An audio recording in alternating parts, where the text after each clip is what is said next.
É, segundo termo, segundo termo de depoimento que presta Marcelo Baía Odebrecht, na presença de seus advogados, Luciano Feldens, Débora Poeta e Joana Prado Batista, e ainda na presença dos procuradores da República,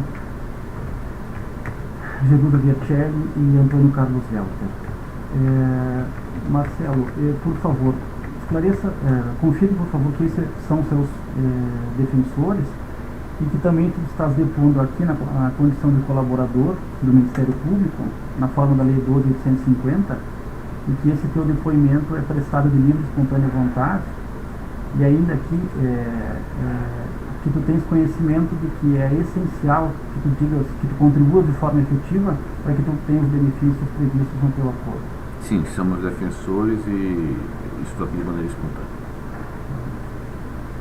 Então, Marcelo, eu vou lhe pedir, por gentileza, se tu puderes falar a respeito do conteúdo do anexo 2, que é a relação com a Presidência da República, ciência da Presidência da República sobre pagamentos ao PT, Governo Federal via Caixa 2, e sobre desvios de recursos na Petrobras. Pode falar.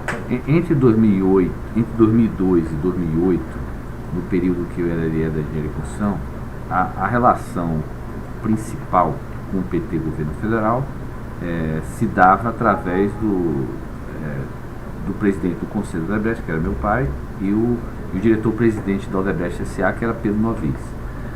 A partir de 2008, quer dizer, a partir do segundo semestre de 2008, quando eu comecei a assumir o papel na Odebrecht S.A., aí a interlocução de Palocci, que eu já conhecia, passou a ser mais comigo. Tá? Continuo a ter a relação com outros, mas aí eu passei a ser o principal interlocutor dele e ele passou a ser o meu principal interlocutor. No que tange a ex-presidente Dilma, eu conheci ela na época que ela era ministra de Minas e Energia, passei a ter com ela uma interação constante desde então, quer dizer, quando ela foi ministra de Minas e Energia, quando ela foi ministra da Casa Civil, depois candidata e depois presidente. Quando ela era presidente, quando ela se tornou presidente, então quer dizer, a relação com a ex-presidente Dilma, principalmente a partir de 2008, passou a ser primordialmente comigo. Essa sim é a relação direta com Lula. Eu, apesar de eu obviamente ter vários eventos que eu estava com ele, mas a relação direta com Lula nunca foi minha, tá? Mas com Dilma sim, tá? Agora, os meus principais interlocutores, no que tange aos temas que eu tratava, seja relativos ao PT, seja o governo federal, sempre foram Palocci, até 2011, que foi quando ele deixou de ser ministro da Casa Civil. Quer dizer, não apenas quando eu assumi a Odebrecht S.A., o Palocci já não era mais ministro, mas ainda assim era meu principal interlocutor. Foi ele, inclusive, que eu já conheci o Guido, mas foi ele que introduziu, quer dizer, a relação, ele que solidificou a minha relação com o Guido.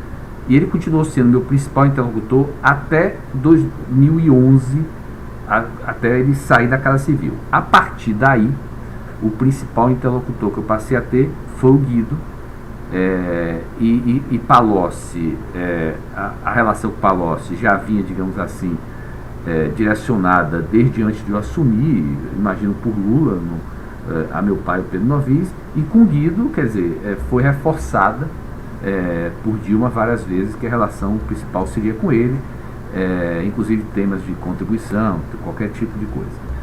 E várias vezes que eu estava com ela, quando tinha algum tema, ela se referia, com Guido que tem que resolver. No que tange a questão de Caixa 2, tanto Lula quanto Dilma, eles tinham conhecimento do montante, digamos assim, não necessariamente do valor preciso, mas tinham um conhecimento da dimensão de todo o nosso apoio ao longo dos anos. Eles tinham, eu diria que a Dilma, ela sabia que grande parte do nosso apoio estava direcionado para João Santana, tá? Várias vezes ao longo do tempo, ainda que não fosse ela que pedisse o pagamento para João Santana, porque eles sempre vinham dito por Guido, quer dizer, várias vezes em nossas conversas se mencionou a questão, ela sabia do apoio que eu dava ao amigo dela, essas coisas todas, e especificamente em 2015, no encontro que eu tive já com a Operação Lava Jato deflagrada, já quando a gente tomou consciência eu tive consciência de todos os depósitos que tinham sido feitos, e aí eu vou relatar mais à frente, aí sim eu posso afirmar que explicitamente eu mostrei para ela a quantidade que podia contaminar a campanha dela. Teve um fato. Marcelo, onde é que aconteceu esse encontro? Esse foi no México. Em maio de 2015, entendeu? Nesse momento, o que aconteceu foi que eu estava muito preocupado, que a gente tinha identificado, através das investigações internas, vários depósitos, não necessariamente vinculados à campanha do Brasil. A gente posteriormente descobriu no exterior, mas para João Santana, e meu alerta é que, independentemente de qual era a origem, ia contaminar a campanha dela. Isso eu vou explicitar mais na frente. E no que tange a presidente, teve, que eu me recorde, teve apenas um momento onde ela tomou ciência, e eu vou mencionar na frente, de um ilícito que ocorreu na Petrobras, que se refere ao PAC SMS, onde eu relatei ela depois. Os meus encontros quando ela era presidente, em geral se dava em média, 2 vezes por ano.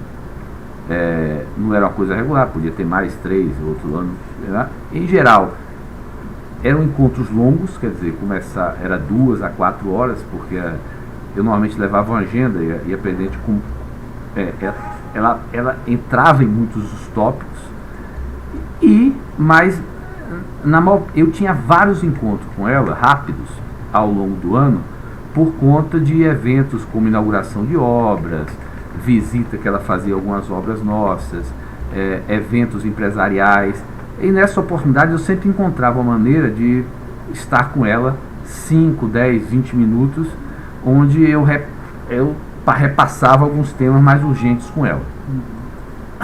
Essas reuniões que aconteciam e que eram mais longas, de 2 a 4 horas, tinha mais alguém que participava delas? Em geral, nessas reuniões longas, não. Algumas específicas, eu diria o seguinte, em algumas poucas, acho que 1 ou 2 talvez, o Anderson, que era o rapaz que ficava com ela, às vezes acompanhava, tomava nota, tá? E teve uma reunião que eu me lembro, que foi uma reunião bastante longa, que foi discutida a questão das arenas, da Copa do Mundo, que aí sim, nessa reunião teve o Luciano e o Palocci, tá? Isso foi no primeiro semestre de 2011. Obviamente, como eram reuniões longas, e às vezes a depender do tema, o que ela fazia, ela chamava, independente daquele tema, chamava um ministro, chamava alguém para vir, ou ligava, botava em viva voz, e aí outras pessoas acabavam participando momentaneamente. O Luciano Coutinho, essa reunião que teve sobre as arenas, estava presente o ministro Palocci, na época da Casa Civil, e o Luciano Coutinho. E essas reuniões, elas constavam da tua agenda particular? Essas reuniões todas constavam das agendas, nunca foi nada, não teve nunca nenhuma reunião que foi tratada de uma maneira... todas as reuniões eram públicas e conhecidas, entendeu? Inclusive, várias vezes eu saía, o pessoal, tinha repórter, já estava esperando. Teve algumas reuniões que foi no Palácio. Em geral, quando era no Palácio, era no Palácio da Alvorada, era na biblioteca que ela tinha. Talvez essas reuniões, não necessariamente, eu não sabia se constava ou não da agenda pública, mas eu nunca procurei, nunca fiz nenhuma questão de omitir essas reuniões. Sempre foi uma reunião que, se houvesse um registro formal, isso teria havido. Nunca houve nenhuma... Inclusive, em todas as reuniões eu tenho as agendas dela. Nesse ponto eu levava as agendas, para tratar com ela. Não necessariamente eu tratei de todos os temas que eu levava nas agendas, mas eu levava. Bom, eu não sei se tu terias mais algum aspecto a acrescentar. Eu acho que não, né? Não. Acho que ficou tudo. Editores, se acontece, eu dou por encerrado o segundo termo de depoimento, termo de colaboração número 1.